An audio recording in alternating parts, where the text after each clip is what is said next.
Hornets Venom GT. I'm the point guard, and I'm gonna run y'all through some of the builds that are in the league build. So the first one, inside out shot creator. This is a pretty good overall build. This is probably like the second build aside of the meta that a lot of the guards use. You got posterizer on this. The kind of flaw with this build, or the negative with this build, is you don't have much defense, like literally one defensive badge, as well as you don't have the 95 acceleration a lot of the other point guards have. So that's kind of the negative in that build, which is what makes it not as good as this build. So this build is the meta build. You have a good amount of defense right here, so you can get back on the break. Unlike the other one, it's kind of hard to get back on the break. This one, you have a 95 acceleration with a lot more defensive badges, as well as pretty much all the playmaking badges you need.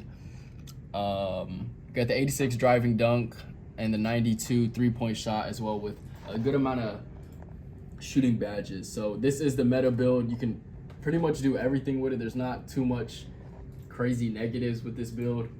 This one is actually not that bad. Oh, okay, yeah, okay. So this is the one where you only get handles for days silver. This one for a point guard, having handles for days on silver is not really the move. You don't want to be running out of stamina mid-play. I've tried it out.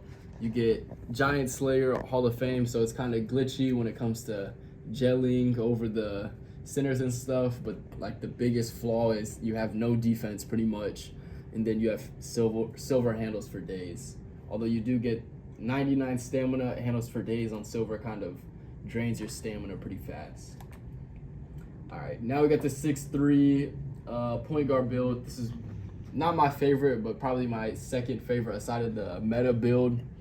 You have a good amount of defense, and being 6'3", you can play better defense in general. And just like in threes, you have the 67 standing dunk, so you can get the standing dunk in fives, and it's good, but it's not as good in threes because you just don't have as much room on the court. So you have a center slipping, so it could clog up the paint as well. But you pretty much have the physicals that the good guard builds do. It's just like you get like a one tick off. But yeah, you are a little slower being on a 6'3" build, and the offense might not be as good, but you still get all the dribble moves as well with this one. The 6'8", this build is kind of crazy if you have the right assets on the team to use. Like, I don't know, they kind of everyone has to be ready for a 5-out, but this is kind of like a LeBron type build. You got a 93 driving dunk with gold posterizer. You have a decent amount of defense. These stats don't look crazy, but being on a 6'8" makes it, you don't need too crazy physicals and stuff. This one's kind of fun to play on. You can catch bodies, put the center on the floor. You can make pretty good passes. Actually, you have an 86 pass accuracy. You have a good ball handle, so you get all the good dribble moves. We still got that silver handles for days, and still a build we're trying to test out, but we have it's kind of fun seeing some other teams play on it though. But yeah, besides that, pretty much what I use and my favorite build would probably be the meta build, just because you have a good amount of defense. You check all the boxes pretty much on playmaking, shooting, and finishing. There's not really any crazy negatives on this. You got good physicals, defense, playmaking, shooting, and finishing. So you kind of have everything all around at like a good standpoint. And my second, like I said, would be the 6'3" with the standing, just like what a lot of the guards use in 3v3.